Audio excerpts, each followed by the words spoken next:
ঢাকা বিশ্ববিদ্যালয়ে আসে না, এখানে কৃষকের ছেলে আছে, রিক্সাওয়ালার ছেলে আছে, এবং তারা বিসিএস ক্যাডার পত্রিকায় দেখছে যার খাওয়া জুটে না সে বিসিএস ক্যাডার হয়ে জয়েন করছে।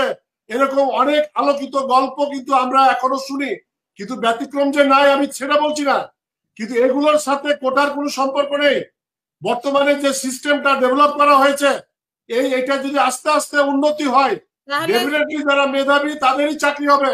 সে কৃষকের ছেলে না, প্রফেসরের ছেলে, ডাজন্ট ম্যাটার। আমার কথা হলো যে কোটাটা যেহেতু করা হয় পিছিয়ে পড়া মানুষগুলোকে টেনে তোলার জন্য, বৈষম্য দূর করার জন্য, এটা কিন্তু করা হয় এটার কারণে।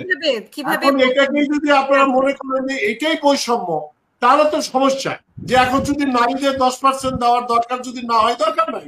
মুক্তিযোদ্ধাদের যদি 30% দরকার নাই, এতদিন পরে এসে 30% না দিয়ে যদি 10% হয়, সেখানেও যাওয়া উচিত। তবে আমি মনে করি যে থাকা উচিত, মুক্তিযোদ্ধাদেরও ওটা থাকা উচিত, ডিউ টু তাদেরকে আমরা রেসপেক্ট করার জন্য। সব মেধাধারীরা বঞ্চিত হচ্ছে, এটা তো কথা আপনার না। কোটা হওয়ার কারণে যেটা বলেছে কোটা একদিক দিয়ে এর প্রশ্ন ফাঁস করে ঘুষ বাণিজ্যের মাধ্যমে নিয়োগ হচ্ছে, তাহলে মেধাবীরা সুযোগ পাচ্ছে কোথায়? আমার প্রশ্ন এখানে, মেধাবীরা সুযোগটা পাবে কিভাবে? যে রিক্সাওয়ালা ছেলে যেহেতু 10 লাখ টাকা ঘুষ দিয়ে প্রশ্ন কিনতে পারবে না, পিএসসি কর্মকর্তারা প্রশ্ন ফাঁসের সাথে জড়িত। আর কি শুনতে চান বলেন? পিএসসি কর্মকর্তারা প্রশ্ন ফাঁসের সাথে জড়িত। আজকের প্রতিবেদনটা আপনি দেখেন, 30তম বিসিএস থেকে শুরু করে 46তম বিসিএস এ প্রত্যেকটা বিসিএস এর প্রশ্নপত্র ফাঁস হয়েছে। এখন কৃষকের ছেলে কোথায় 10 লাখ টাকা দিয়ে প্রশ্ন পাবে, যে প্রশ্ন কিনবে? দিনমজুরের ছেলে কোথায় পাবে 10 লাখ টাকা যে প্রশ্ন কিনবে? রিক্সাওয়ালার ছেলে কোথায় পাবে 15 লাখ টাকা যে প্রশ্ন কিনে পরীক্ষা নিয়োগ করবে? হ্যাঁ, ভাইবাতেও ঘুষ দিতে হয় আনোয়ারুল ইসলাম, শুধু প্রশ্নের জন্য টাকা। আরে বাবা, কোটার কি সম্পর্ক? আমি সেটা বলছি। হ্যাঁ, ঘুষ দুর্নীতি সেটা তো অন্য জিনিস। এটার সাথে কোটার আপনি যখন 82% কোটায় নিয়োগ দিচ্ছেন, 96% কোটায় নিয়োগ দিচ্ছেন, 65% কোটায় নিয়োগ দিচ্ছেন, বাকি নিয়োগটা আপনি ঘুষ বাণিজ্যের মাধ্যমে দিচ্ছেন, তাহলে মেধাবীদের সুযোগটা কোথায়? আমি এটাই বলছি,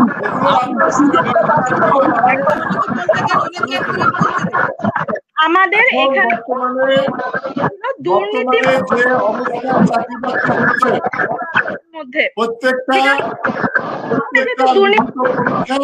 সঞ্জিতা আপনার এখানে দেওয়া হয়, নাই আইবিএ কে দেওয়া হয়, বিভিন্ন প্রতিষ্ঠানকে দিয়ে যে মেধার ভিত্তিতে যেন পরীক্ষায় পাস করে যেখানে কোনো কলুষিত না হয় সেই চেষ্টা করে কিন্তু পরীক্ষাগুলো নেওয়া হচ্ছে। কিন্তু এখন এর মধ্যেও যদি আপনি দেখেন পিএসসির মতো প্রতিষ্ঠান, সাংবিধানিক প্রতিষ্ঠান, এই প্রতিষ্ঠানের কর্মকর্তারা প্রশ্ন ফাঁসের সাথে জড়িত এবং তারা ঘোষণা দিচ্ছে যে আমি 5 জন বিশেষ ক্যাডার নিয়োগ দিয়েছি, আমি 25 জন নন ক্যাডার নিয়োগ দিয়েছি, আমি 100 জন প্রাইমারি শিক্ষক নিয়োগ দিয়েছি, তারা স্বীকারোক্তি দিচ্ছে। এবং এই প্রতিবেদনটা আপনি দেখতে পাবেন যে চ্যানেল 24 এর নিউজ চ্যানেল, আপনি যদি দেখেন ইউটিউব চ্যানেলে গিয়ে দেখেন, তাদের সোশ্যাল মিডিয়াতে গিয়ে দেখেন, আগামীকালকে সংবাদপত্রের পত্রিকা দেখেন, যে সাধারণ শিক্ষার্থীদের জন্য, কৃষকের সন্তানের জন্য, দিনমজুরের সন্তানের জন্য কোন সুযোগ কি আছে চাকরিতে জয়েন করার? যদি কোটা থেকে 82%, কোটা থেকে 96%, কোটা থেকে 56%, কোটা থেকে 62%, তাহলে সে কিভাবে নিয়োগ পাবে? কিভাবে মেধাবী রাষ্ট্রের নিয়োগ কাজ যাবে? রাষ্ট্রের সেবা করবে কিভাবে? সুযোগ যদি না পায় তাহলে এই সরকারের আমলে এই সব নাই, এসব কথা বলে লাভ নাই। কে কৃষকের ছেলে? আমরা যারা আমরা সোনার চামচ দিয়ে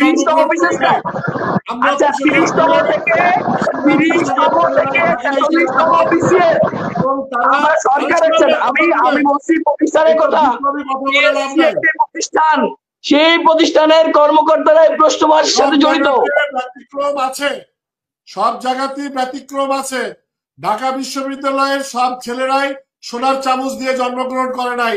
আমরা কৃষকের ছেলে ঢাকায় এসে লেখাপড়া করেছি এবং ম্যাক্সিমাম খালি গুলশান আর বনানীর ছেলেরা গাড়ি হাঁকিয়ে ঢাকা বিশ্ববিদ্যালয়ে আসে না, এখানে কৃষকের ছেলে আছে, রিক্সাওয়ালার ছেলে আছে, এবং তারা বিসিএস পত্রিকায় দেখছে যার খাওয়া জুটে না সে বিসিএস ক্যাডার হয়ে জয়েন করছে। এরকম অনেক আলোকিত গল্প কিন্তু আমরা এখনো শুনি, কিন্তু ব্যতিক্রম যে নাই আমি সেটা বলছি না, কিন্তু এগুলোর সাথে কোটার কোনো সম্পর্ক নেই। বর্তমানে যে সিস্টেমটা ডেভেলপ করা হয়েছে, এটা যদি আস্তে আস্তে উন্নতি হয়, ডেফিনেটলি যারা মেধাবী তাদেরই চাকরি হবে। সে কৃষকের ছেলে না, প্রফেসরের ছেলে, ডাজন্ট ম্যাটার। যারা মেধাবী পরীক্ষায় অংশগ্রহণ করবে, প্রতিযোগিতায় টিকবে, তাদেরই চাকরি হবে। সেই সিস্টেমটাই এই সরকার কিন্তু ডেভেলপ করেছে। আপনারা খোঁজ নিয়ে দেখেন।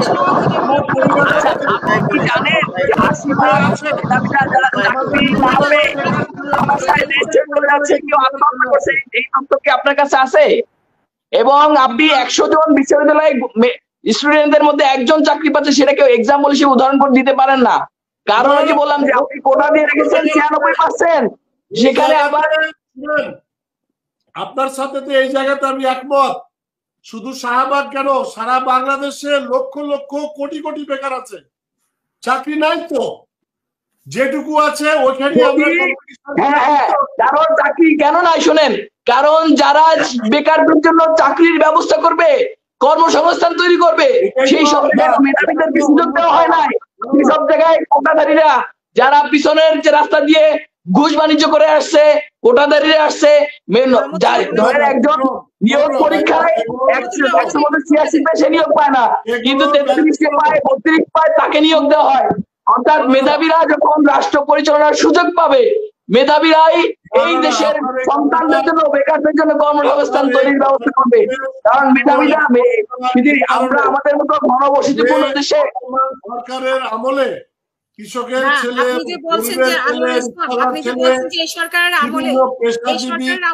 মেয়েরা যে চাকরি পাচ্ছে না, আমি এটা আপনার সাথে একমত না।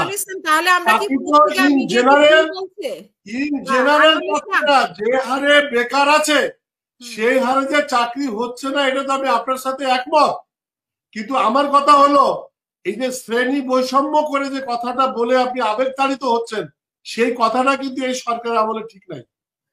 আপনাকে আমি একটা কথা বলি, 1975 সালের পর থেকে যারা ক্ষমতায় ছিল, সেই আমলে মুক্তিযোদ্ধার যেমন সন্তানদেরকে আলাদাভাবে কোনো সুযোগ দেওয়া হয় নাই। 2001 থেকে 2006-7 সাল পর্যন্ত সেই সময়ে মুক্তিযোদ্ধার সন্তানদেরকে কোনো এক্সট্রা সুযোগ দেওয়া হয় নাই। আমি শুধু একটা উদ্ধৃতি দিই, মহিউদ্দিন আহমেদের একটা লেখা, মুক্তিযোদ্ধাদের স্থান হবে সবার উপরে। এই আর্টিকুলে 2001 থেকে 2006 সালের ভিতরের কথা। আমি একটা ঘটনা পড়েছিলাম পত্রিকায়, একজন মুক্তিযোদ্ধার স্ত্রী বঙ্গভবনে একটি রাষ্ট্রীয় ভোজসভার পর অতিথিদের খাবারের উচ্ছিষ্ট সংগ্রহ করছেন নিজ পরিবারের জন্য। এটা পড়ে আরেকজন মুক্তিযোদ্ধা কেঁদেছিলেন। তিনি বলেছিলেন, যতদিন মুক্তিযোদ্ধা পরিবারের সদস্যরা অভুক্ত থাকবে, ততদিন আমি বঙ্গভবনে যাব না। এরকম ঘটনা বাংলাদেশে অনেক আছে, যে মুক্তিযোদ্ধারা আজকে রিক্সা চালাইছে, ভিক্ষা করছে। সেই মুক্তিযোদ্ধাদেরকে সম্মান দেওয়া, অর্থনৈতিকভাবে স্বাবলম্বী করাও কিন্তু রাষ্ট্রের দায়িত্ব। এটাও কিন্তু আমাদের লজ্জা, এটাও কিন্তু আমাদের লজ্জা। আমার কথা হলো, বাংলাদেশে যত বেকার আছে, আমার পরিবারেও কিন্তু বেকার আছে, আমার পরিবারেও কিন্তু বেকার আছে। আমি চাকরি দিতে পারছি না, এই যন্ত্রণা কিন্তু আমার বুকেও আছে। এই সমস্যা কিন্তু আপনার আমার একার না, গোটা বাংলাদেশের সমস্যা। সেটা তো অন্য জিনিস। আনোয়ার ভাইকে আমি একটা প্রশ্ন করতে চাই। এই সিস্টেমটা ডেভেলপ করা হয়েছে, এই সিস্টেমে কে কৃষকের ছেলে, কে আনোয়ার ভাই ছেলে, এটা কিন্তু দেখা হয় না। বুয়েট কে দেওয়া হয় পরীক্ষা দিতে, আনোয়ার ভাই পরীক্ষা দেওয়ার জন্য সিস্টেমটা ডেভেলপ করা হয়েছে। আপনি যে সমস্যার কথা বললেন, ওগুলোকে দূর করার জন্য, তবুও এখনো কিন্তু সমস্যা রয়ে গেছে। আমি আপনার সাথে একমত, কিন্তু শ্রেণী বৈষম্য এই সরকারের আমলে কিন্তু নাই, এটুকু আমি বলতে পারছি। আস্তে আস্তে ডেভেলপ হবে। আমার প্রশ্নটা একটু শুনবেন।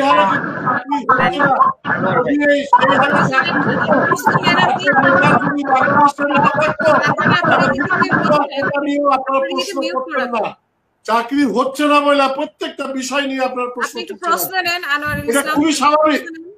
বেকারত্ব একটা জীবন্ত লাশ, কিন্তু এটা কিন্তু আমরা সবাই জানি, একটা বেকার জীবন জীবন্ত লাশ, একটা পরিবারের বোঝা, যেটা আমরা কিন্তু সবাই বুঝি। এই দায়িত্ব কিন্তু রাষ্ট্রকে নিতে হবে।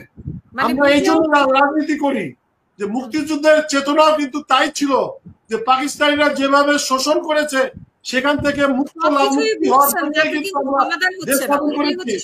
অর্থনৈতিক ভাবে মুক্তি পাওয়ার জন্য কিন্তু আমাদের দেশ স্বাধীন হয়েছে।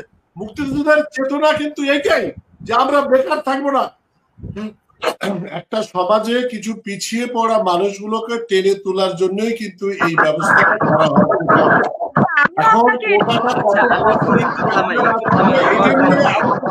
আনোয়ার ভাই আমার একটু কথা, এটা আলোচনা হতে পারে যে বর্তমানে 52 বছর পরে এসে মুক্তিযোদ্ধা যারা আছেন তাদের ম্যাক্সিমাম হয়তো চাকরি বাকরি হয়ে গেছেন বা 30% তাদের প্রয়োজন নাই, এগুলো নিয়ে কথা হতে পারে, আবার আলোচনা হতে পারে যে না 30% না, নারী যেমন 10% আছে, এখন আপনি বলতে পারেন যে নারী অনেক পিছিয়ে আছে, আরো 15% করতে হতে পারে। আবার এটাও যদি দেখেন যে না না নারীরা পিছিয়ে নাই, তাহলে তাদেরকে 5% করতে পারেন অথবা উঠিয়ে দিতে পারেন। আমার কথা হলো যে কোটাটা যেহেতু করা হয় পিছিয়ে পড়া মানুষগুলোকে টেনে তোলার জন্য, বৈষম্য দূর করার জন্য, এটা কিন্তু করা হয় এটার কারণে। এখন এটাকে যদি আপনারা মনে করেন যে এটাই বৈষম্য, তাহলে তো সমস্যা। এখন কথা হলো মুক্তিযোদ্ধাদের 30% আছে, এটা কম বেশি এটা রিয়ালিটির উপর বেস করে হইতে পারে যে না এখন 10% হইলে চলবে, 5% হইলে চলবে, সেটা হইতে পারে। কিন্তু আমি যেমন আমার ধারণা, আমার যেমন পারসেপশন, আমার যেমন চাওয়া, আমার যেমন আবেগ, যে যতদিন পৃথিবী বাঁচবে ততদিন মুক্তিযোদ্ধাদেরকে সম্মান দেখাবো। কেন? পরবর্তী প্রজন্ম বুঝবে যে দেশের জন্য কাজ করলে, দেশের জন্য জীবন দিলে এইভাবে রাষ্ট্র, এইভাবে মানুষ আমাদেরকে শ্রদ্ধা করবে। এই যে চেতনাবোধটা জাগ্রত রাখার জন্য মুক্তিযোদ্ধাদেরকে এই সম্মানটা দেওয়া হবে। পাশাপাশি এইসব কোনো কিছুই থাকবে না যদি আমরা কর্মসংস্থান সৃষ্টি করে বেকারত্ব দূর করতে পারি, যেটা এই সরকারের কাছে আপনাদের 1 নম্বর দাবি হতে পারে যে বেকারত্ব আমাদেরকে দূর করতে হবে, কর্মসংস্থান বাড়াতে হবে, এই ধরনের পদক্ষেপ নিতে হবে এবং যারা বেকার থাকবে তাদেরকে প্রয়োজনে রাষ্ট্র উন্নত হবে, বেকার ভাতা দিতে হবে। একটার পর একটা দাবি আমাদের চাইতে হইতে হবে। এটা তো ইন জেনারেল দাবি, এটা আমি আপনাদের দাবির সাথে একমত। যতদিন বেকারত্ব থাকবে, যে হারে বেকারত্ব বাড়ছে, আপনারা তখন মনে হচ্ছে যে 30% কোটা দিলেই মনে আমাদের এই সব চাকরিগুলো হচ্ছে না, ওটা ব্যাপারটা কিন্তু তা না। বাংলাদেশে যতগুলা কর্মসংস্থানের ব্যবস্থা আছে তার থেকে অনেক গুণ বেশি কিন্তু বেকার আছে, অনেক বেশি বেকার আছে। যে কারণে এই সমস্যাটা আমাদের সামাজিক সমস্যা, রাষ্ট্রের সমস্যা, এক অংশ যাচ্ছে কোটার মাধ্যমে, এক অংশ যাচ্ছে, এটা হলো ইন জেনারেল সমস্যা। মেধাবীদের পর্যাপ্ত সুযোগ দেন, তাহলে দেখবেন এই বেকারত্ব থাকবে না। মেধাবীদেরকে পর্যাপ্ত সুযোগ দেন, মেধাবীরা তৈরি করবে। না না না, আমি আপনারা বলি শ্রেণীতে বৈষম্য বরঞ্চ দূর করার জন্য কোন শ্রেণী কোন অংশের জন্য কত % রাখা উচিত, এইটা আবার বিশ্লেষণ করে একটা সিদ্ধান্তে আসা উচিত। এখানে আমি আপনার সাথে একমত যে এখন যদি নারীদের 10% দেওয়ার দরকার যদি না হয়, দরকার নাই। মুক্তিযোদ্ধাদের যদি 30% দরকার নাই, এতদিন পরে এসে 30% না দিয়ে যদি 10% হয় সেখানেও যাওয়া উচিত। তবে আমি মনে করি যে থাকা উচিত, মুক্তিযোদ্ধাদেরও ওটা থাকা উচিত, ডিউ টু তাদেরকে আমরা রেসপেক্ট করার জন্য। এবং অনেক মুক্তিযোদ্ধা আছে যারা ইন্ডিভিজুয়ালি দেখা উচিত, সেটাও।